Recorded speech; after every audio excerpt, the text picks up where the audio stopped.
যাদবপুরের দিকে নজর রাখবো। যাদবপুরের ঘটনা নিয়ে জনস্বার্থ মামলা দায়েরের আবেদন জানিয়ে প্রধান বিচারপতির দৃষ্টি আকর্ষণ।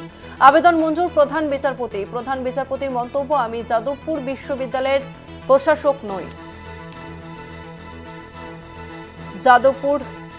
যাদবপুরের ঘটনা নিয়ে জনস্বার্থ মামলা দায়েরের আবেদন জানিয়ে প্রধান বিচারপতির দৃষ্টি আকর্ষণ। আবেদন মঞ্জুর প্রধান বিচারপতির মন্তব্য, আমি যাদবপুর বিশ্ববিদ্যালয়ের প্রশাসক নই। যাদবপুর বিশ্ববিদ্যালয়ের ঘটনায় এবার জনস্বার্থ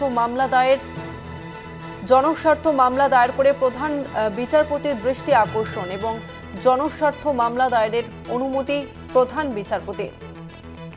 যাদবপুরের ঘটনা নিয়ে জনস্বার্থ মামলা দায়েরের আবেদন জানিয়ে প্রধান বিচারপতির দৃষ্টি আকর্ষণ। আবেদন মঞ্জুর প্রধান বিচারপতির মন্তব্য, তিনি যাদবপুর বিশ্ববিদ্যালয়ের প্রশাসক নন।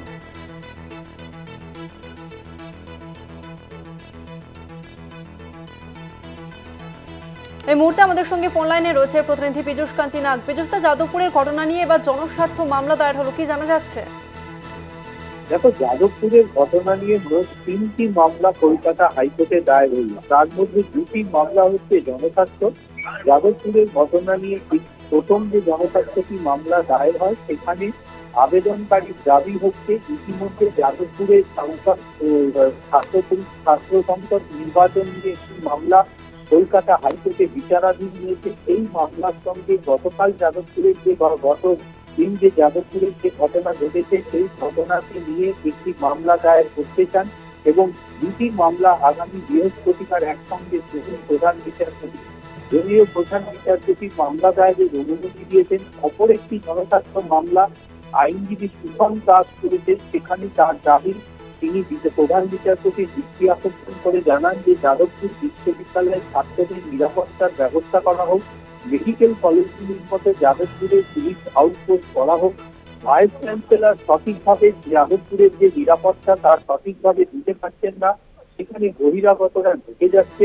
ফলে এক্ষেত্রে সুপ্রিম কোর্ট বা কলকাতা হাইকোর্টের কোনো অবসরপ্রাপ্ত বিচারপতি বা কলকাতা হাইকোর্টের কোনো অবসরপ্রাপ্ত প্রধান বিচারপতিকে নিযুক্ত করে একটি কমিটি গঠন করা হোক যাদবপুরের পরিচালনার জন্য।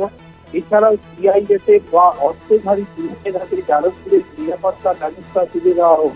যদিও প্রধান বিচারপতি এ বিষয়ে মন্তব্য করেছেন যে তিনি যাদবপুর বিশ্ববিদ্যালয়ের প্রশাসক নন।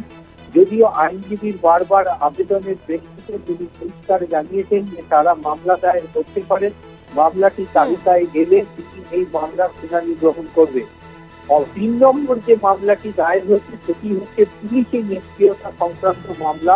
যাদবপুর বিশ্ববিদ্যালয়ের ঘটনাকে কেন্দ্র করে পুলিশ নিষ্ক্রিয় এমনটাই অভিযোগ নিয়ে বিচারপতি দীপঙ্কর ঘোষের দৃষ্টি আকর্ষণ করেন আইনজীবী শামীম আহমেদ। তিনি বলেন, পুলিশের ভূমিকা নিয়ে প্রশ্ন রয়েছে, পুলিশ নিরপেক্ষ ভূমিকা গ্রহণ করেননি, পুলিশ ছাত্রদের মেসে তল্লাশি করেছে, তাই দ্রুত শুনানির প্রয়োজন। যাদবপুরের ছাত্রদের তরফ থেকে এই মামলা দায়ের করা হয়েছে, অনুমতি চাওয়া হয়। বিচারপতি দৃষ্টি আকর্ষণ করে বিচারপতি দীপঙ্কর ঘোষ মামলা দায়েরের অনুমতি দিয়েছেন। আগামীকাল এই মামলার শুনানির সম্ভাবনা রয়েছে।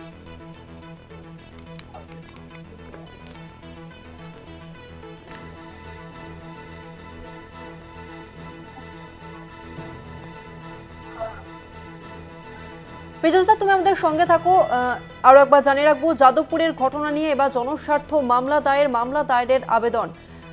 দায়েরের আবেদন জানিয়ে প্রধান বিচারপতির দৃষ্টি আকর্ষণ এবং মামলা দায়েরের আবেদন মঞ্জুর প্রধান বিচারপতির।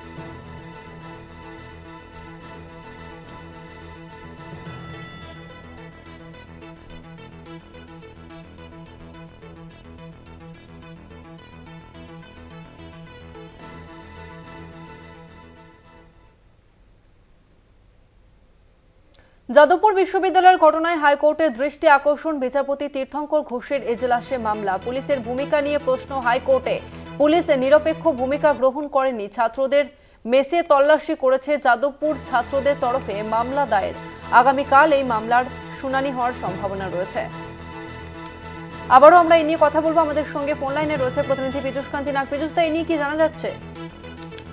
দেখো, আবেদনকারী ছাত্রদের পক্ষ থেকে অভিযোগ যে ওই দিনের ঘটনায় মোট 7টি এফআইআর দায়ের করা হয়েছে।